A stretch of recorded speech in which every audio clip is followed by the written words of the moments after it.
The session is about to begin.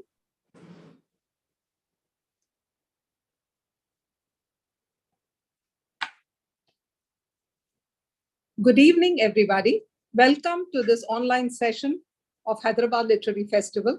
On behalf of the core team of the Hyderabad Literary Festival, I welcome you all to what promises to be a very interesting conversation. It is my pleasure to introduce the speakers of today. First, I'd introduce the book, actually, The Lords of the Deccan. It's a brilliant book, critically acclaimed, not only for its content, which fills a very big gap in the literature of South India, but also because it's written in such a riveting style, very unconventional. And therefore, I think it's doubly fit to be talked about in a literary festival, just because of the way it was written. In this book, Anirudh Kanisetti shines a light into the darkness, bringing alive for the lay reader the early medieval Deccan from the 6th century CE to 12th century CE in all its splendor and riotous glory. This book, written in an unconventional and riveting style, fulfills a gaping void of South Indian history and literature. Believe it or not, Anirudh Kanisetti is actually an electronics and instrumentation engineer with first-class honors from BITS Pilani, which is my alma mater. And interestingly, today happens to be Bitsian Day, the first Friday of August, where Bitsians all over the world meet up either virtually or physically. So coincidentally, we are meeting up, and probably many more people in the audience as well, because I did ping it to a lot of Bitsians. So welcome, Anirudh, to this session. After this foray into engineering, which he left, he embarked upon this journey into history, which and where he made a mark at such a young age. He's currently an editor at the Museum of Art and Photography. He has received grants from the Princeton Center for Digital Humanities and the India Foundation for the Arts, and his writings and work have been featured in The Hindu, The New Indian Express, Live Mint, and The Print, among others.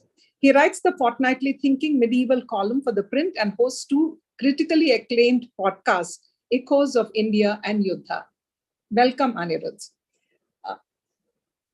Thank you so much. To talk with him, yeah, thank you. To talk with him is a very distinguished Professor Aloka Parashar Sen, who completed her PhD from SOAS, University of London.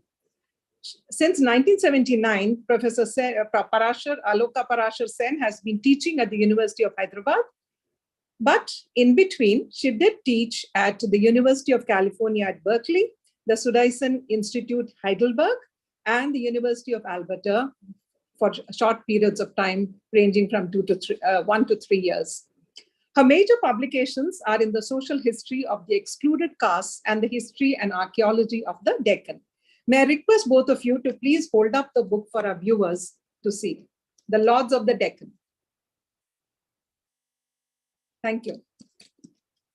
Before I hand over the session to Professor Aloka, I'd like to make an announcement.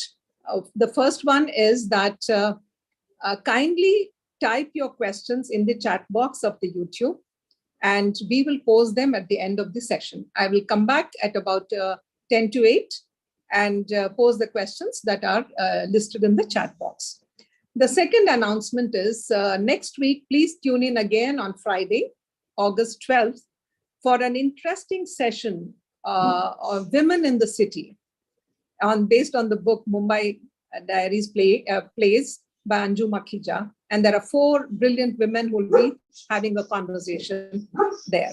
So now I hand over to Professor Sen, Aloka Parashar Sen, to have the conversation on this wonderful topic with Anirudh Kanisetti. Over to you. Thank you. Thanks a lot, Kenara, and everyone at HLF for organizing this conversation around a wonderful book, as you said. I see it as a kind of path-breaking way of reading history. Being a historian myself, I do sincerely want to thank Anirudh for two reasons, maybe perhaps three reasons actually. The first is that, he's focused on the Deccan. I know how important this region is historically, but for bringing this to the attention or to the mind space of a lot of people, large number of people who perhaps know that there is the Deccan, but don't know much about the intricacies of its geopolitical importance, historical and cultural importance. And Anirudh has sort of integrated all this wonderfully in a marvelous way. And so that's one thank you. And the other thank you is that, as Kinnara mentioned, he says in his introduction, he's writing a popular history, but usually popular histories ignore a lot of things. For a start, they ignore visual material, but Anirudh has not. He has brought in some visuals.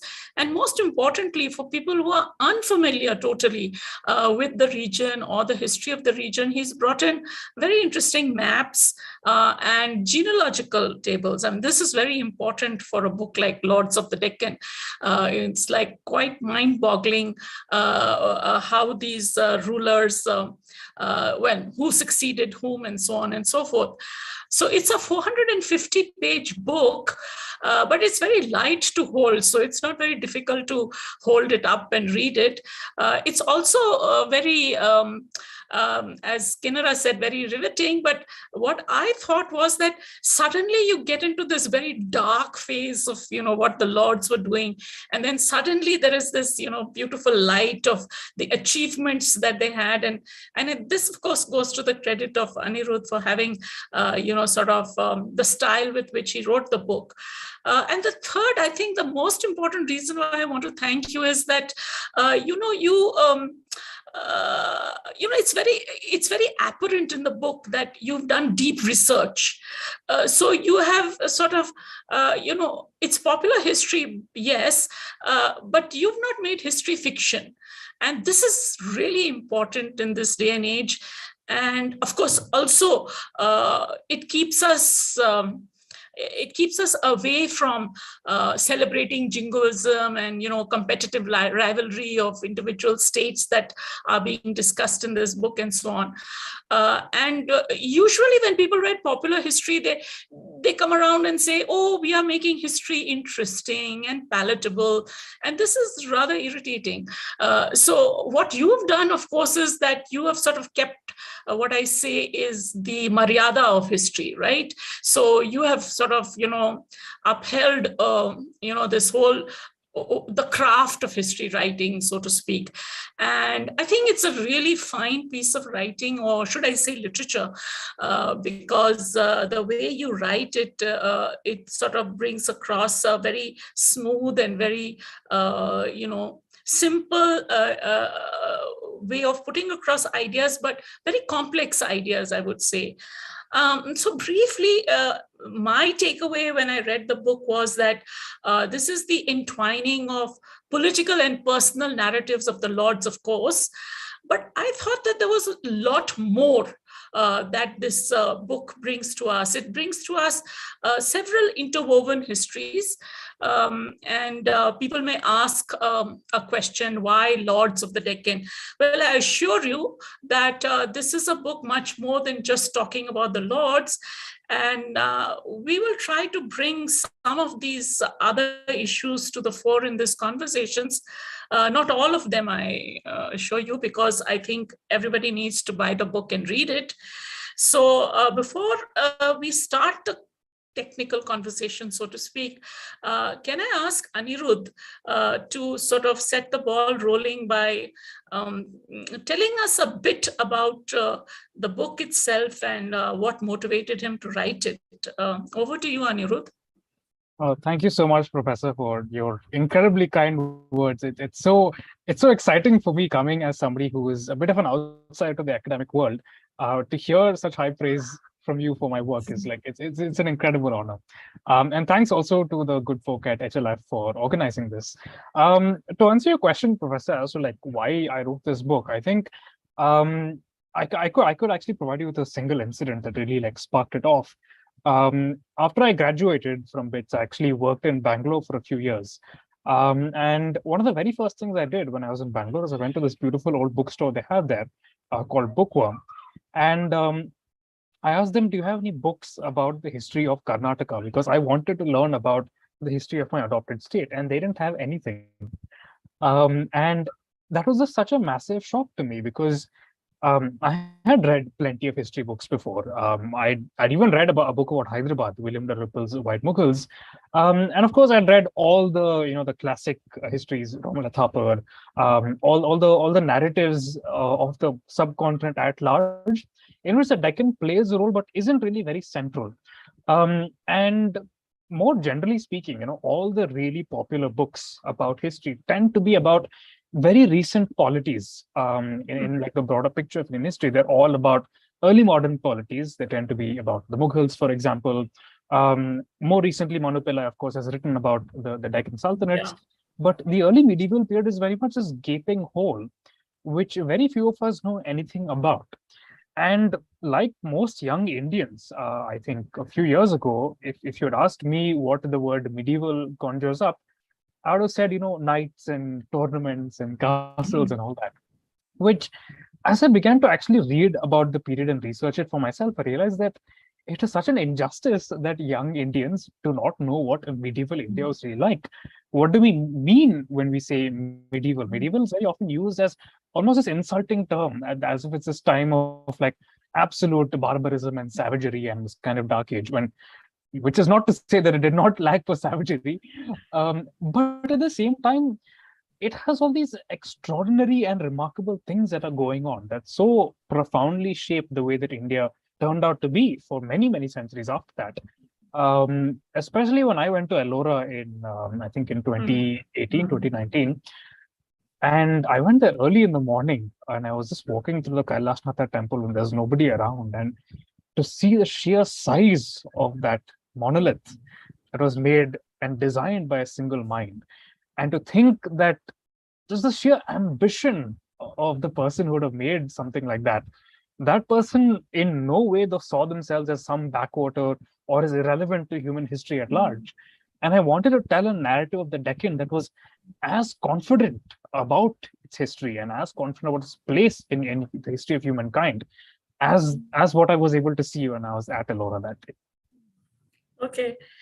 Yeah, this comes out, we'll come back to Ellora in a little while, but if you don't mind, I'd like to begin with Hyderabad, not only because you and me both live here, I believe you were born here as well, but I think that actually I want to talk about a place close to Hyderabad, which is called Patancheru, a patana on the banks of a lake, Cheravu. It was called Potolakere in the old Kannada inscriptions. And the reason why I want to bring this to the fore is for two reasons. One is, of course, a lot of things that you discuss in this book about the early medieval period are things that happened at Patancheru as well. So Hyderabad was pretty central in some senses.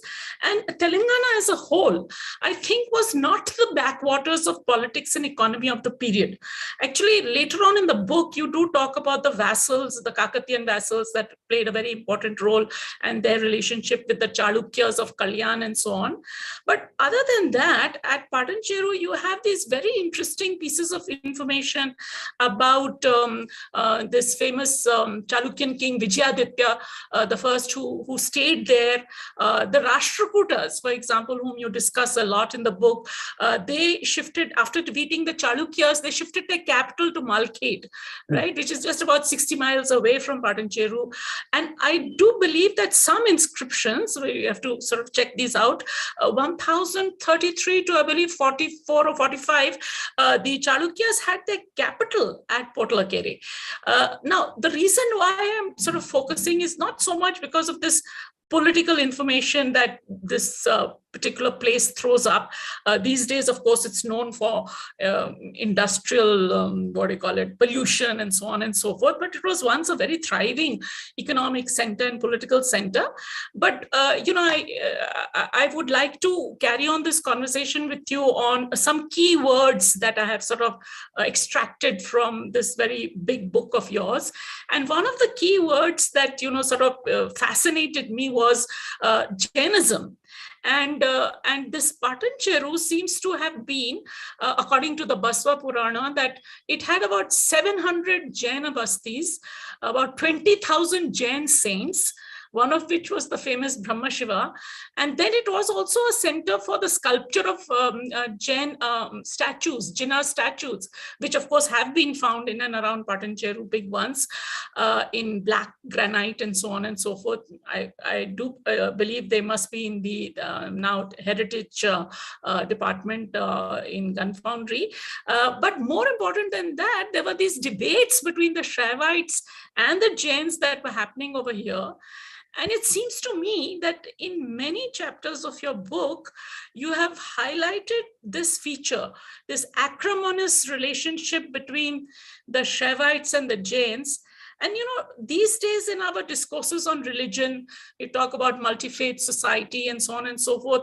We don't talk much about Jainism. And at that point in time, I thought that Jainism was like really central. It was patronized by these kings. And then they had these very virulent sometimes debates with the Shaivites. They were competing with each other. So I thought maybe we'll start conversing about this aspect of your book. So maybe your observations about this, especially about these debates that these two faiths had. And then maybe I'd like to read something from your book that you've written about it. But before that, maybe you can tell us about this feature of your book, religion. Sure, Professor. That's actually a very interesting question. I haven't read the Basava Purana. I've been saving that for an eventual book that I hope to write about the Kakatiyas. But I agree. The Jainism's reign in South India, if I can use that term, it lasts for nearly half a millennium. And Jains are involved in creating some of the most iconic cultural products of the medieval period. In fact, I think one of the most important works of the Kannada literary canon, the Adi Purana, is written by Jains. And we have so many other examples, such as Yashastilaka, for example, which was composed in the Rashtrakuta court in the 10th century, and which mentions most interestingly that the Rashtrakutas may have had fountains that they had imported from the Abbasid world, among many other fascinating details. I still remember there's, and I actually mentioned this in my book, or at least I mentioned the individual, I don't mention this particular inscription. But there's this Jain king called Marasimha III. He's a Ganga king. Yes, Ganga king. And I mentioned this inscription which says something on the lines of, "Aho, Chola king, gently calm down by rubbing thy palpitating heart. Oh, Pallava king, flee not in fear. The Ganga king has gone in triumph to the abode of the gods." But the inscription as a whole actually mentions Marasimha's extremely violent career, especially all kinds of atrocities that his army commits in the great citadel of Uchangi, which is now present-day Devanagere. And after that, with absolutely, and the poet does not seem to see this as a contradiction in terms. Immediately after describing this violence and like the many people he's beheaded and so on, he describes how he gives up his kingdom, wanders around for a few years, and then at the feet of his preceptor Ajita Sena at Bankapura, he starves himself to death. And that was just so striking to me, because at some point in like today, if you think about Jains, for example, you think about people in Rajasthan or in Gujarat, and you tend to think of like mostly Banyas, you think of merchant class people mostly. But at some point in India's history, if you had thought of the most important Jains, they would have been kings riding elephants to war. And that's just so striking to see the kind of philosophical accommodations that Jainism makes, especially in South India, to allow and really glorify the conquests of kings, and to try and draw this parallel between the king who conquers his enemies and the Jinnah who conquers his senses. You see very similar ideas happening in Shaivism, for example, where they compare the king to Shiva's Tripurantaka for being able to destroy cities. And you see the same kind of fundamental idea where both religions are using their existing kind of symbolic language to figure out ways to justify the existing political violence of the period.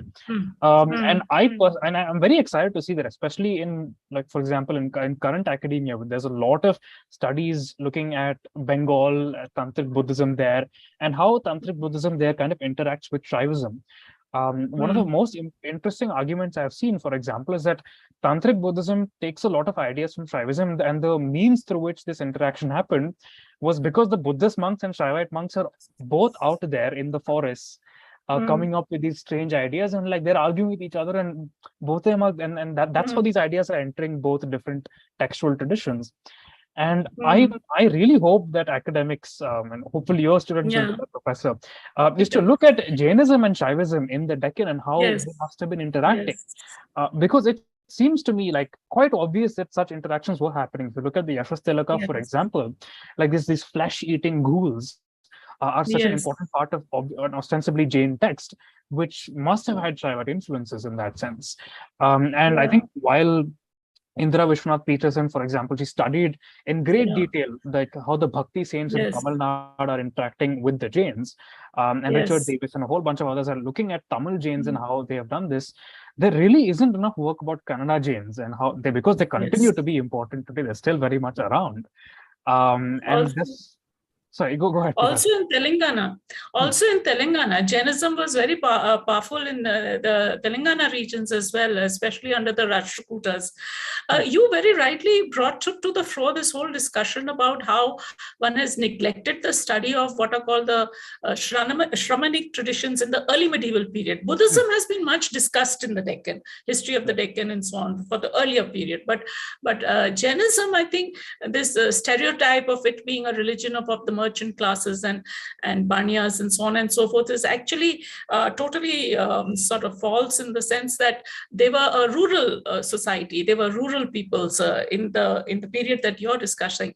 And what I wanted to read from your book was something that was very interesting, that the Buddhists and the Jains, they refused, I'm quoting this from your book, the Buddhists and the Jains refused to give up silently when faced with the deadly threat to their lives and livelihoods. One Bhakti saint, a former Jain, led a vitriolic campaign against his former colleagues, calling them, quote, arrogant and fat, stinking and debased, lacking in both virtue and clothing, unquote, and singing of how Shiva drove them away. Then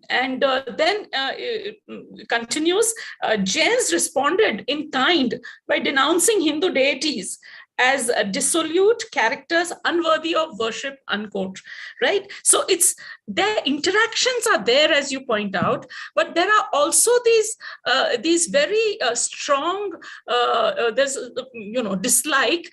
And I think that this comes out very clearly in a few pages later. You talk about the Matavilasa, the Pallava king Mahendravarman's gaudy play, so to speak, about how these religions are a parable for contestation.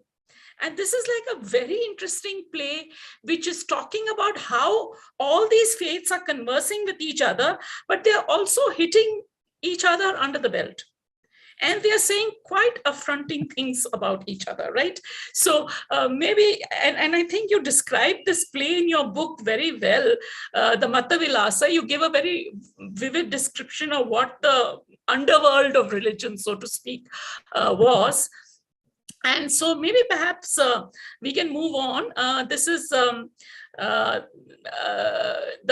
point that I wanted to raise over here was that despite all these debates and despite all this confrontation, Jainism continued very strongly under the Gangas of Talakad and also the Kalyani Chalukyas.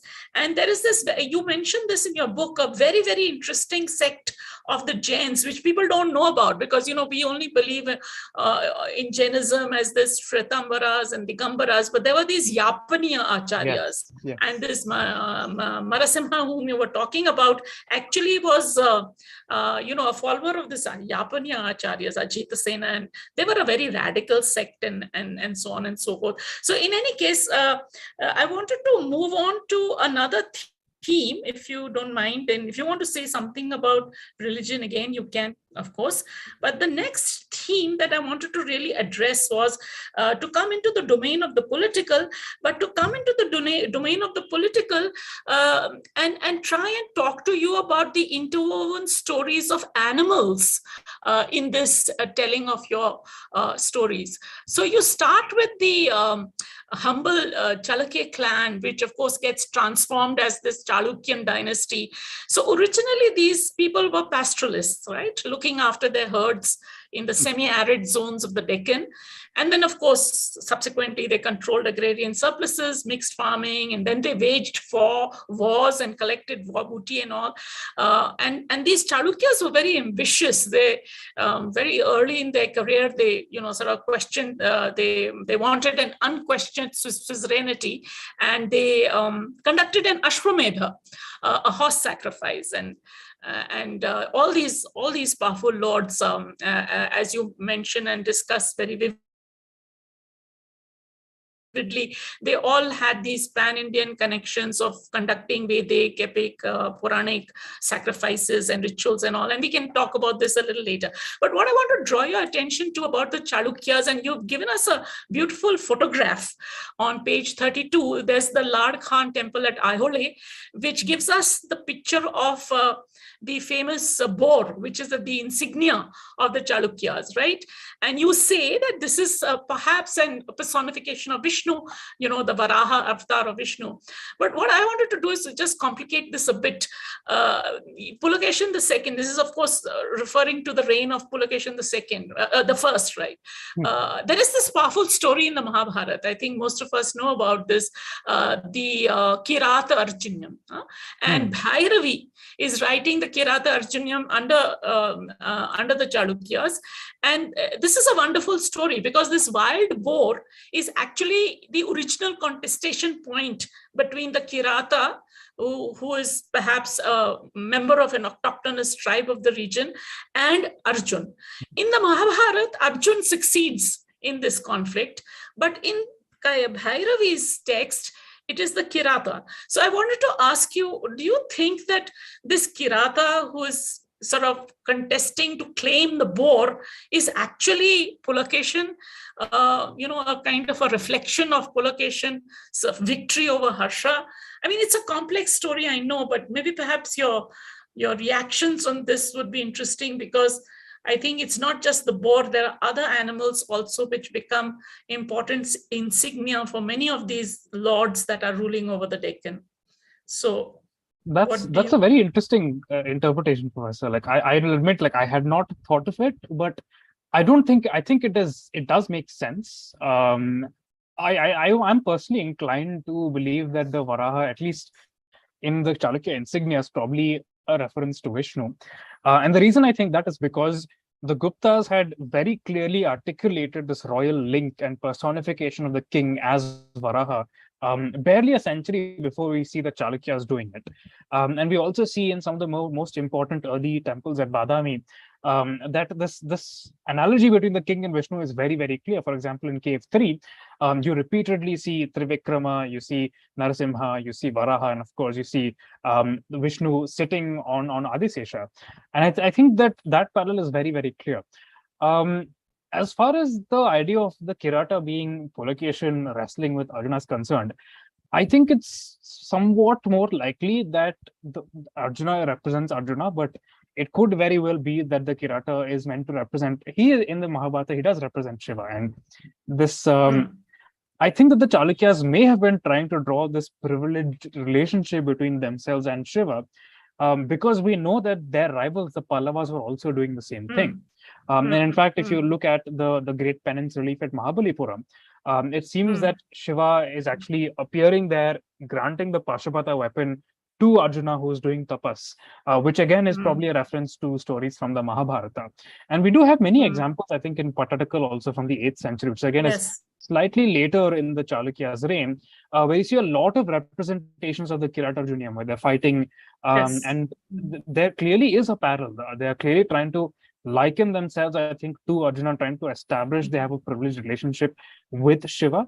I'm not so sure that they would want to call themselves Kiratas in a classical Sanskrit text, because unlike, say, the Hoysalas are very proud of their origins as an autochthonous people, right? They are Mm. still, they actually, it's a royal insignia as this young man who was a forest chap and then kills a tiger and then like becomes a classical king. The Chalukyas seem a lot more interested in kind of forgetting this not so prestigious aspect of their past and presenting themselves as classical Sanskrit kings. And I would also think that there would have been quite a lot of differences in the way that these autochthonous people would have thought of themselves and of each other. I don't think necessarily the Chalukyas would have identified with the Kiratas at all. For all you know, they would have seen like, hunter-gatherers who lived in forests as completely alien and less civilized than them, for the simple Yeah, reason but that they were maybe pastoralists. Yeah, but maybe not looking at themselves as autochthonous, but I mean, indigeneity. I mean, they are these indigenous people. So the Chalukyas are the indigenous who got rid of Harsha, who came as an outsider from the north. That kind of reflection is what I was thinking of. And you're absolutely right at not only at Paddakal, but also at Aihole and all the Kirata Arjunam story is reflected. Vignettes of that are very well reflected, as much as the Varaha, the boar represented. But the interesting point is a very deep interwoven history of the boar, because it's not just simply this little at the Ladkhan temple. There is also there are also coins. The later the Chalukyas of Kalyan, they have coins with the boar symbol, and then there is the boar gets into Hampi as well under the Vijayanagar rulers as an emblem, and of course the Rashtrakutas have the Garuda, again another symbol of Vishnu on their dhwaja. I mean, I do believe it was Dhruva, Dhruva, the Rashtrakuta king, who had this Pali dhwaja with an eagle with a Garuda. But then the Pandyas had the fish. The Pallavas had the bull, and then of course the Cholas have the tiger. And of course, you know that, and you've described this, I think, when you're discussing the Raja Chola and so on. Many of the colored ships and their prows were shaped as lions and buffaloes and snakes and elephants and tigers and birds. And of course, then you brought this to my notice. I hadn't seen this, but on page 151, you talk about this Atakur hero stone, which is depicting the death of a warrior, where he praises his dog, his hound, the ostentatious barker, is what the subheading says. And this dog belongs to the Ganga king Butuka II. But what I'm trying to suggest in mentioning or bringing this, and of course, the famous Ellora temple. I mean, all temples have a lot of animal depictions, but then the roof of this Kailashnath temple has this fantastic roaring lions with muscular paws, as you say, gripping a large lotus as a decoration, showing the four directions. So there is this very entwined and deep history of animals and birds. Don't you think so? I mean, we can write a history of animals or combined history of humans and animals, humans and non-humans, through reading your book, actually. Thanks, Professor. I mean, I think one thing that's very important for us to recognize is that the relationship that these people had with the natural world was very different from the relationship that we have. Which is not to say, I think that some people go a little too far by saying that, oh, they were completely eco-friendly and did not leave any natural footprint and all that. I think that if they could exploit nature, they absolutely can and did. Like the way that the descriptions we have of the way they exploited elephants, especially, are like so graphic and like quite disturbing. But it is important to recognize that they would not have seen themselves as separate from nature and ruling over nature necessarily the same way that we do, because we live in a point in human civilization where we are the undisputed masters of the planet. We are literally able to shape and destroy biospheres like at our whim. But to people like the Chalukyas, the Rashtrakutas, they're living in a world where cities are the exception. And when cities do exist, they are barely the size of modern neighborhoods. They are living in a world that is subject to the tremendous forces of nature, to flooding, to famine, to drought. And they are very well aware that they are not the biggest movers in this. That's why, of course, it is so important for them to, propitiate the gods and so on. But they don't necessarily see the natural world as being subordinate to them. They have this very complex relationship that involves wonder, that involves fear, that involves like appreciation for the beauty, of course. But we have to recognize that they are not seeing nature the way that we see nature. To them, there is no clear line necessarily between the human world and the natural world. They project the way that they think about themselves and their relationships onto nature as well. That's why you see, for example, a lot of Sanskrit or even Kannada poetry, that when they describe the lovemaking of the king and the queen and his lovers, it's usually presented very much in natural terms. It's compared to the elephant king with his harem of female elephants. It is compared to the longing of a woman for her lover is compared to the longing of a crane for her mate, and that sort of thing. Right? They see their own emotional world within nature itself, and that's just fascinating to me. To the point about the boar, Professor, I actually find that very interesting. I think it's worth studying that once again. Like one thing that I found most exciting about Lord Deccan is there are so many ideas for like further academic investigation that I really hope are uncovered over the next few years. But I think especially the way that the royal boar hunt is talked about is something that is worth examining. Yes. Because the Manasollasa talks about the royal boar hunt in a great deal of detail. And one also wonders, like, a pastoralist is still, it's not like they're not going to hunt. They're not going to rely only on sheep and goats for sustenance, but they're also going to hunt. And clearly, the Chalukes, before they became the Chalukyas, would have hunted boars. Boars would have been associated with the natural spirits, and they must have had their own pre-Hindu ideas of like what the boar means and what the boar represents. And that, unfortunately, because the literature does not survive, we will never know what it really meant. And I'm sure that this motif of the wrestling hunter and the hero and the boar may have other meanings that we will simply not know. Though when we see them represented in stone, we tend to assume, we associate them with Bhairavi and the classical Sanskrit tradition, but they might have meant something else entirely to the original makers. Yeah. No, the fact that, Anirudh, the fact that they are represented in classical Sanskrit is also the outcome of this very deep relationship that the boar had with the sensibilities. You pointed out the Guptas, and there's this fantastic boar image, I think in Iran or one of the places in Madhya Pradesh. I mean, there's like this wonderful, the boar seems to be, sort of it's linked to the kind of environment that, for example, just as a side, we were just going through our university campus, the boars have sort of bred so much, they're just walking around everywhere. So the boar was something that was very, say, contestation. The point about the Kirata Arjunium is that the boar is a site for contestation. That's the important thing. Anyway, one thing that I want to pick up from what you just mentioned was the way in which we look at the human non-human relationship.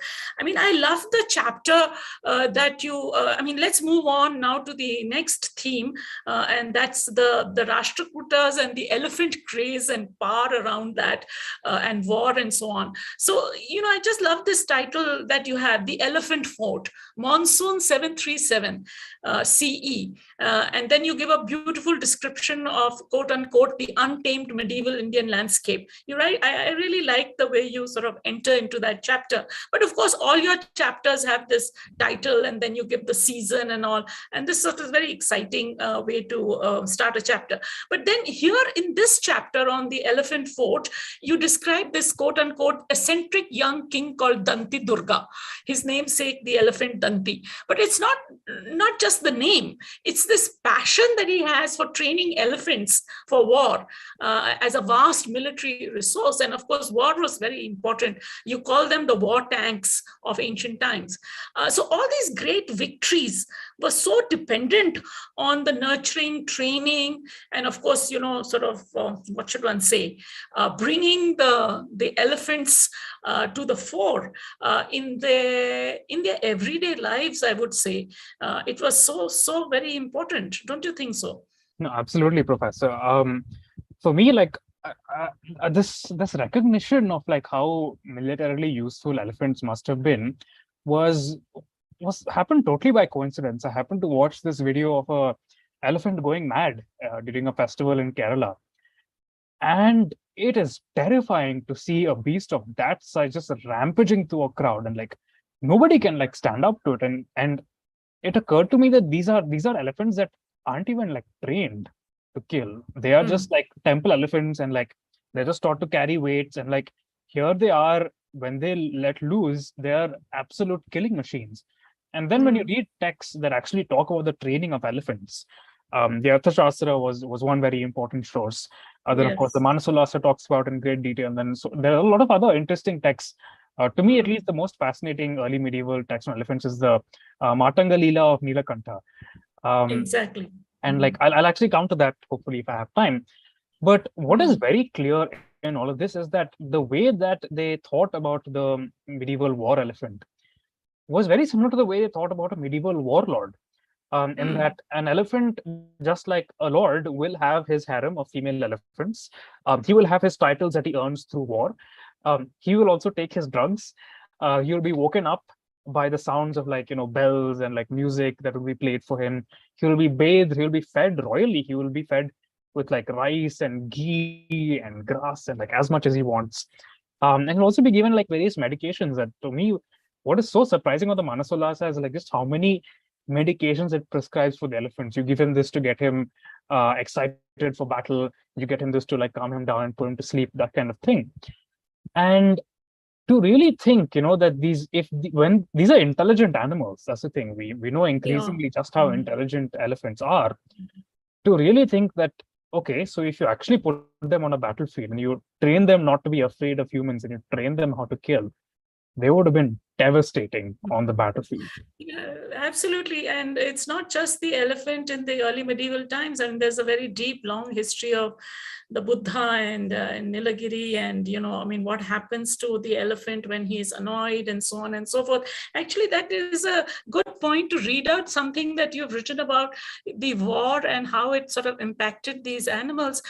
So here you write on page 199, the screams of maddened elephants, of horses whose bellies had been punctured by sharp spears, and of dying men missing limbs or drowning in pools of their own blood, filled the skies. Pools of their own blood filled the skies. Every now and then the drum beats might change tempo. A horn could be heard through the madness, and one unit would withdraw, only to be replaced by the other. The average foot soldier knew little more than chaos, dust, blood, pain, terror, and the thrill of a kill, of survival of booty. And so on and so forth. This is all about the war section. This is like very graphic descriptions. So, I mean, I don't want to end this segment of talking about animals and the kind of, everything was harmonious and very beautiful and so on and so forth, which of course brings me to another very interesting theme that sort of runs through your entire narrative, and that is about the genealogy, caste, genealogy, pan-Indian linkages, and of course, marriage and marriage networks, because another space of violence was the way in which women were abducted and they were forced, whether they wanted or not, consensual or not, as you've written somewhere. Sex was used. Many of them had multiple wives. They had courtesans and devadasis. There's this great description you've given of the Antapuram, the inner city, the hierarchies of the way women were organized. But what I thought was this segment about caste, genealogy and all that, one or two points that struck me, which I think we should sort of reflect upon in terms of lineage. For example, the mother of this Danti Durga was Bhavanaga, and she was on her father's side a Chalukya, and therefore a descendant of Pulakeshin II. But on her mother's side, she was the daughter of an important Adivasi tribal chief. And she was like a major advisor to this Danti Durga. And the other thing that Danti Durga and many other lords of the Deccan did was that they imported Brahmins from other territories, in this case from the latter Chalukyan capital of Navasarika.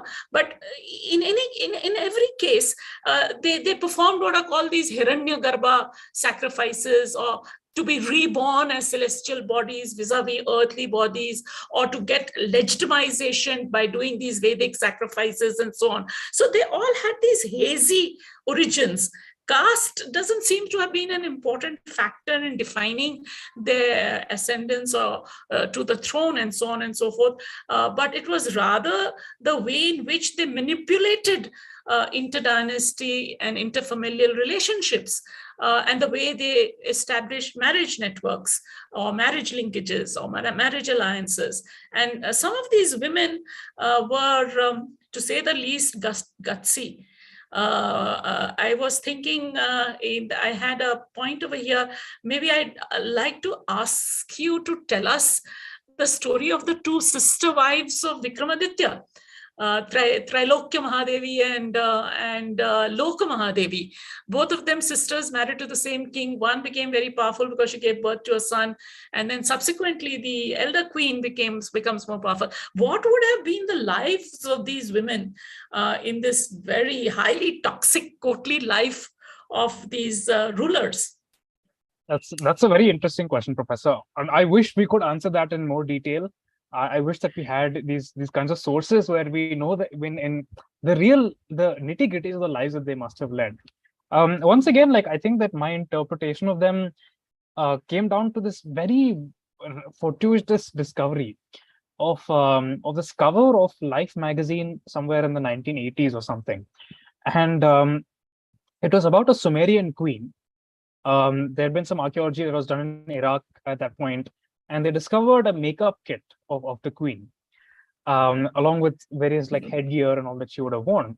And there was this beautiful cover illustration they did, where the queen is arranging her eyebrows. She's plucking her eyebrows and looking in a mirror. And she's got like a servant who's attending to her. And that just struck me, because when we think about medieval Indian queens, partially because the media environment that we are forced to consume, we think of Deepika Padukone in Padmavat, unfortunately, right? We think of these like very well-dressed, well-kept, very, like, for lack of a better word, sanskari women who love their husbands dearly and, who are so beautiful and chaste and all these other things. But somehow that image of this queen with that servant of hers, I immediately asked myself, how would this woman have treated her servant? Would she always have been nice to her? Like, we know from our own families, we can see ourselves that sometimes people are terrible to those that they employ. And imagine in a medieval world where wealth and descent means all, do we really think that these would have been pleasant people to work with? And especially the kind of power that some of these women accumulate, right? We know the kind of the ways in which their husbands went about accumulating power. We know the kind of violence that they would have unleashed upon their subordinates to grab resources for themselves. Do we assume that these women would not have been capable of doing that sort of thing? Because I frankly think it's sexist to assume that women are not as capable of violence and ambition as their male relatives were. It's, in fact, to think that these women would have been more nurturing and more maternal is to play into sexist stereotypes about what women in history were like. And that's true. Yeah, that's absolutely true, because you bring out, remember, there's a section where you discuss Shila Mahadevi, the Chalukyan princess from Vengi, who came as a teen wife to Rashtrakuta Dhruva, I think, and then she acquired what is called a Pattavanda, and that is the highest possible status a queen could have to be associated with power. I mean, so what I'm talking about is there's this internal domain of the court and their lives, and then there is this external power. And then, as you rightly pointed out, there are all these subordinates. I mean, one can only imagine what the lives of servants and female attendants and all were. And I was like struck by what you said, that, these female attendants had to note down the fertile periods and when they had sexual interactions with the king, and when would they be, sort of fertile enough to have children, and so on and so forth. So there are some intimate details about their lives, but then there are these other subordinate women, right, about whom we don't know much about. And then, of course, there is these graphic descriptions about the courtesans in that Antapura description that you give, the inner cities where the king would hierarchize them, and sometimes he would, sort of put the queens in a hierarchy, and sometimes there would be these other women and all. So this, so I would say that another interwoven history would be the history of gender. The Lords of the Deccan is a history of gender as well, just as it is a history of the non-human. So it's also a history of these women. And what else? There was something that I wanted to also raise, and that is the whole question about there were these, you already pointed this out, that here are, they're having these wars and they're like so violent. You quote, I think, the historian R.N. Nandi saying that inscriptions speak of defiant villagers that were slaughtered, women were raped, even children were attacked.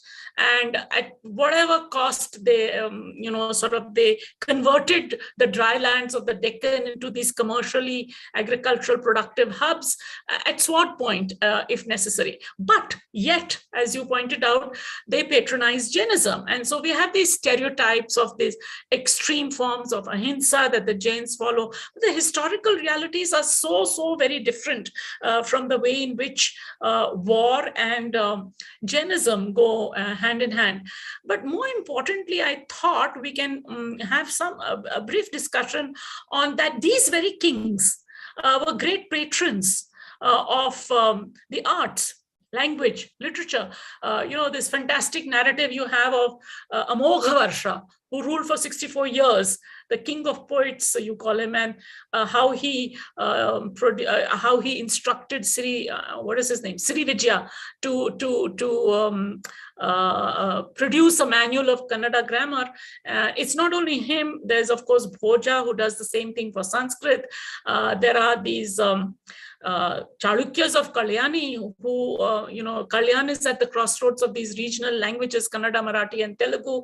And then Narendra, the Vengi king, who commissions, Nannaya, by the way, a Tamil Brahman, to write the first longest classicized Telugu poem of the Mahabharata, which Veluchari and Schulman have commented on. And then, of course, there's this Vikramaditya, who recalls Bhilana from Kashmir and write his biography, Vikramadeva. So there are all these fantastic literary things that are happening in these courts. Apart from, of course, the artistic, cultural things that also happen. So both the things, war on the one hand, and then this production of culture and art and architecture, all these are kind of happening simultaneously, is it not?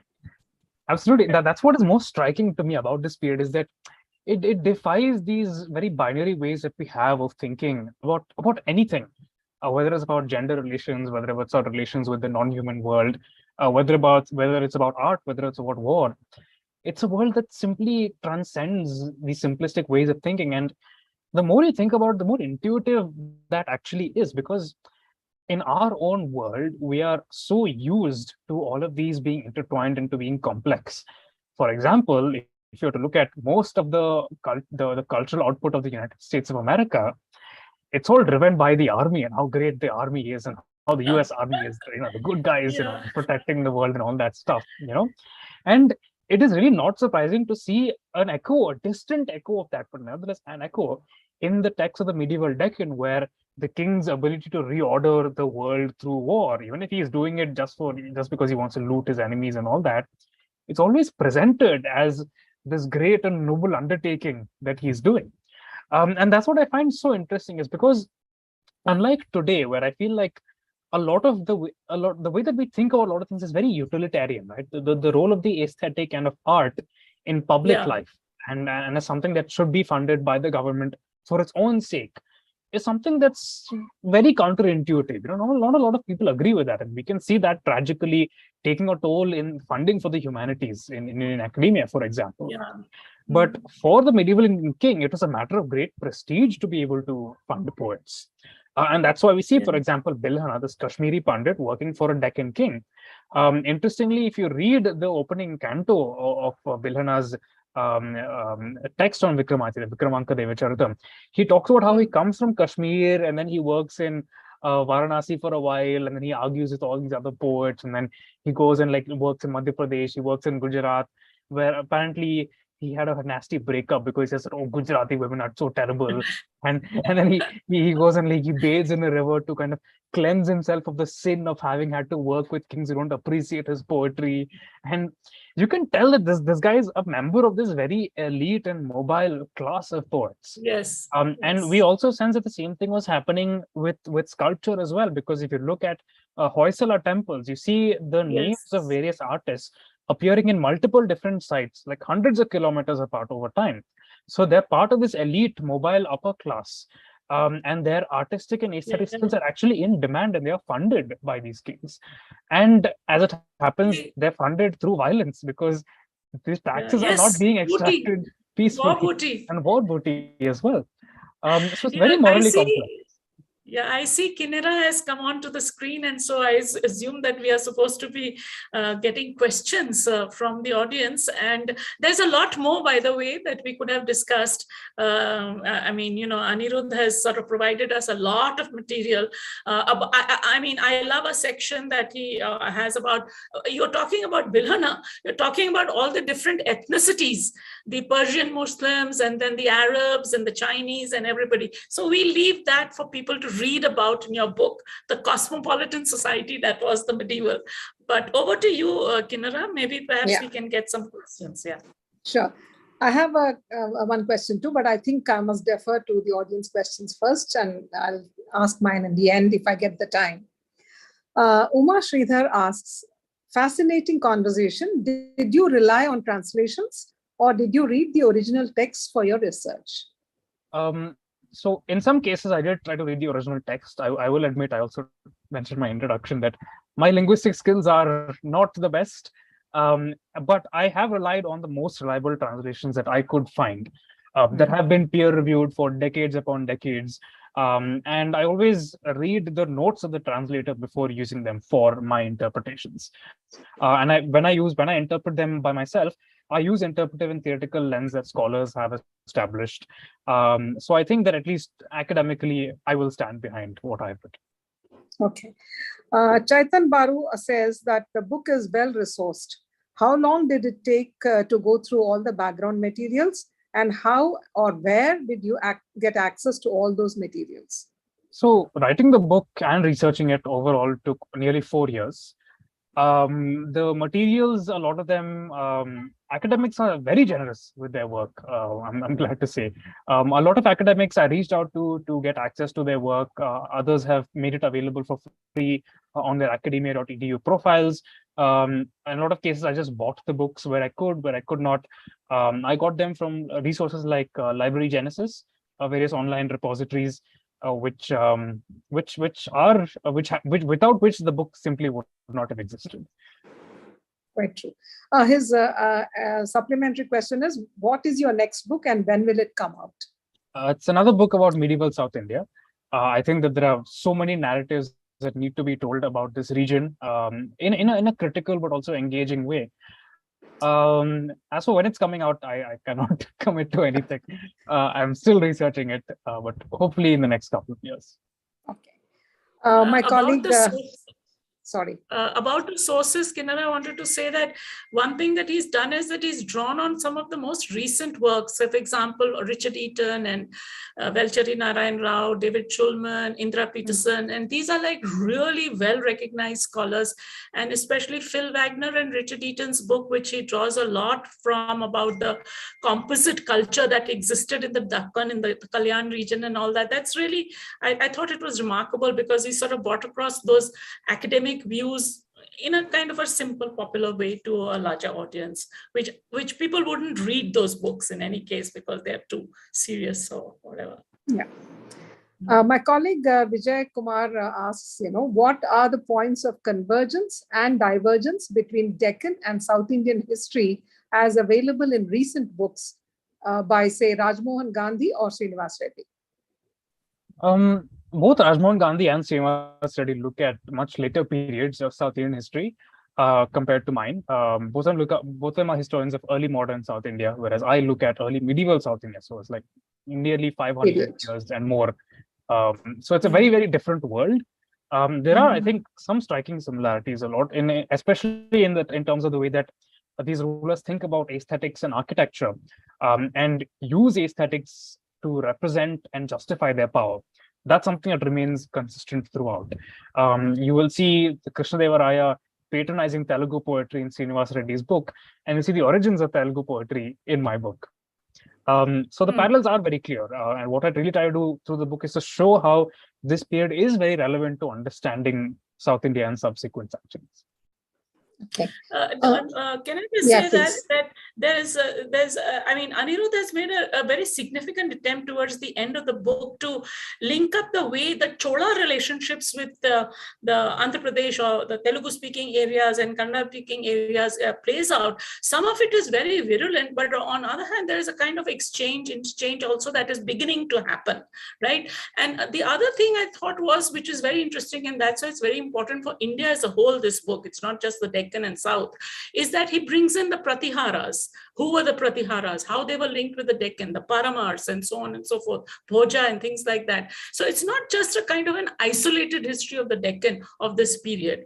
The Cholas are very much, the decapitated head of the Chola king is brought to Kalyan, who had destroyed Kalyan tremendously. So there is this very, very live exchange, world of exchange that is happening in this period, which I think we tend to compartmentalize because we write compartmental histories of Telangana, Andhra Pradesh, Karnataka, Tamil Nadu, and so on and so forth. And that is something that is totally broken.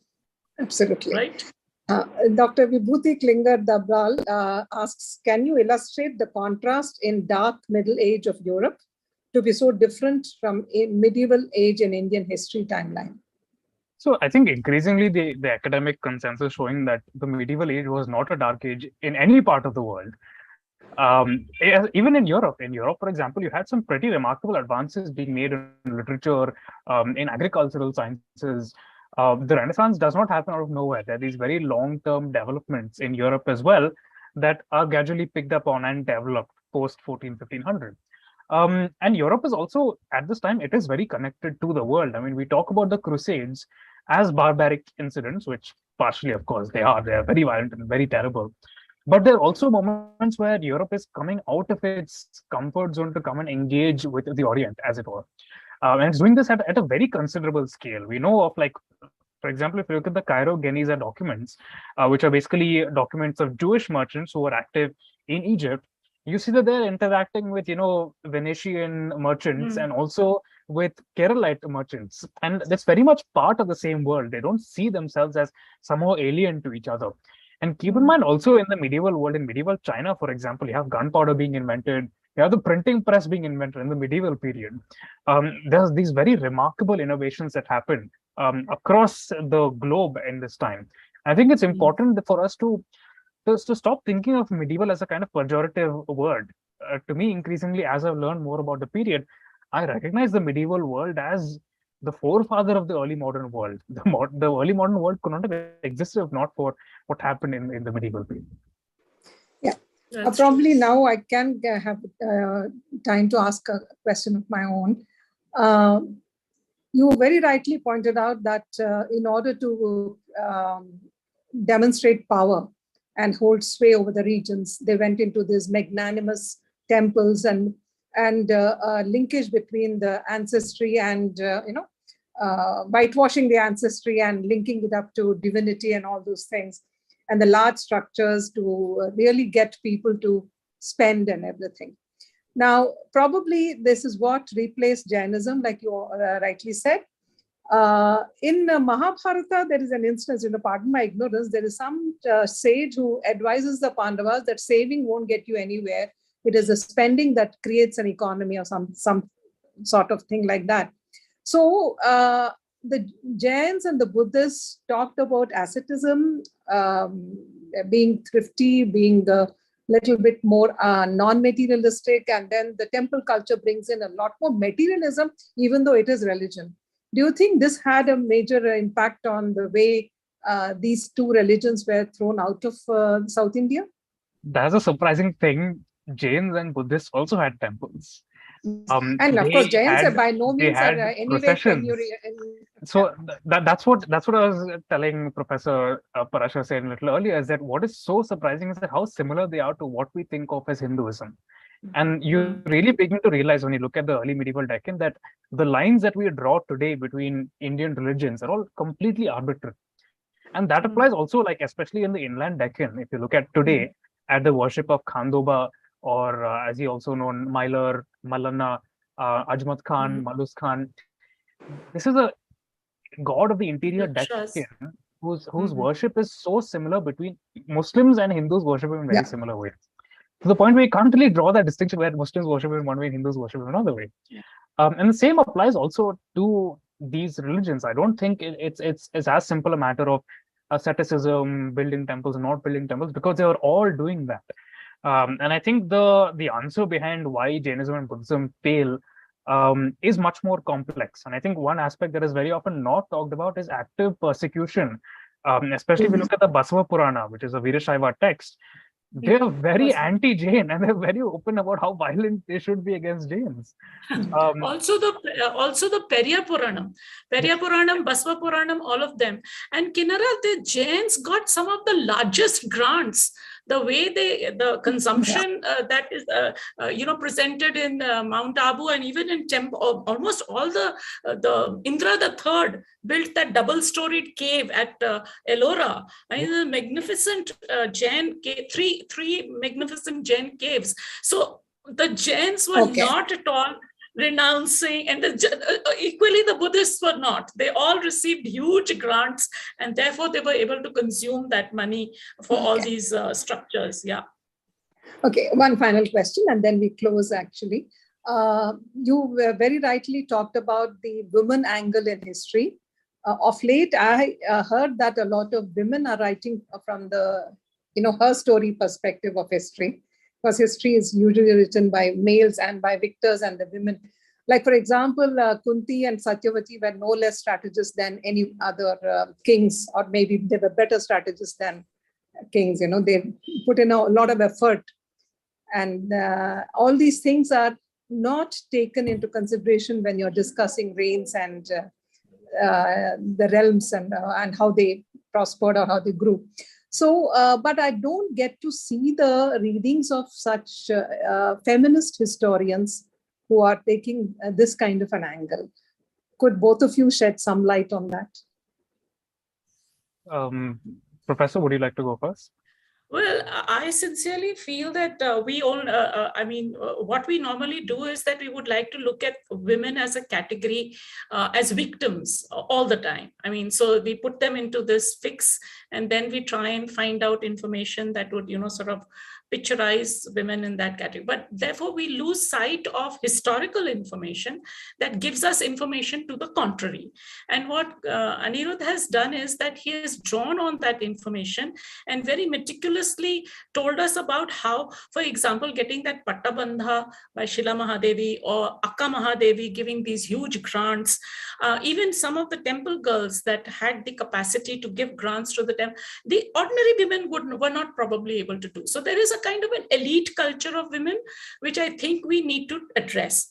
I wouldn't then say that there were that women were not abused or were not subordinated, or violence was not meted out to them. There is an entire history of subaltern women that we find very difficult to write about because we don't have information on them. But to put women in one large category. I heard some historians are writing about it now, but I don't see them in. So narratives, you rightly pointed out the Mahabharata narratives, the stories of mothers of, I mean, this is all coming out now in the form of, well, perhaps stories, not historical information and so on. But I think that there is a lot of scope to cull out from even the dominant narratives, the way in which women, we have to differentiate women as a category for a start. I mean, this Loka Mahadevi, the Lokeshwar temple, the Shila Mahadevi, Akka Mahadevi, all these women are like fantastic characters. I mean, I think their histories have to be brought up. And they are not victims. Done injustice to them, Yes, we are doing injustice to them. Actually, I thought that was the last question, but there is one more question here. Guntur Nagasridhar. The prominence of elephants in warfare and perpetuation of royal power is also seen in ancient India. How can this be compared with your period of study? I would actually think that the early medieval period is much vaster in its use of the war elephant than ancient India. Because at this time, you see this growing political complexity in every part of the subcontinent. You see many, many more kingdoms emerging, and all of them are going to war with each other, which creates an enormous demand for elephants. I don't think it's a coincidence that all the great works of the Gaja Shastra tradition, including the Matanga Leela that I mentioned earlier, all date to the early medieval period, and it is ubiquitous in almost every royal prashasti. You will see mentions of war elephants and the power and prowess of the king's elephants, which are likened to the king himself. So I would say that if you really want a history of the war elephant in India, you need to be looking at the early medieval sources. Yeah, there is Thank this you. whole question of there's this whole question of Gaja Shiksha, that is, talking or communicating with elephants, which both the Manasolas and the other text which you were mentioning, they talk about. And this is something that we have not written about, So Kinnara is it's not just women, it's also all these fantastic other non-humans that is so integral to our histories that we have ignored. And we've only been writing about men and their prowess and all that. There is the power of the elephant and the power of these women, on that note, I think the power of the dog too. Yes, the dog, the very interesting incident. These are those small, very interesting pieces that come out in his book, and I think it's a must read for everybody. Yes, again, I think this book must be read. There's a wonderful book, not only because of the wealth of information and research that it contains, but the way in which it was written. I thank you so much for this occasion to host both of you. Both of you have had a wonderful conversation, and a lot of our comments say that it was a fantastic and interesting session. Thank you so very much for being with us today. Thank you, Anirudh Kanishetty, and thank you, Professor Aloka Parashar Sen, for this wonderful session. Now, before we sign off, before we sign off, I'd like to remind you all, next Friday, August 12th, we have Women in the City, a book, a conversation between 4 women on based on the plays written by Anju Makhija. So please tune in and wait for further announcements. We have a lot of things lined up for the next 6 months. And in January, we are having the 13th annual Hyderabad Literary Festival. All these dates and announcements will be forthcoming. Please keep lookout for all these things. Now, once again, thank you very much, Anirudh and Professor Aloka, for this wonderful and engaging session. Thank you all. Thank you. Good night. Bye-bye.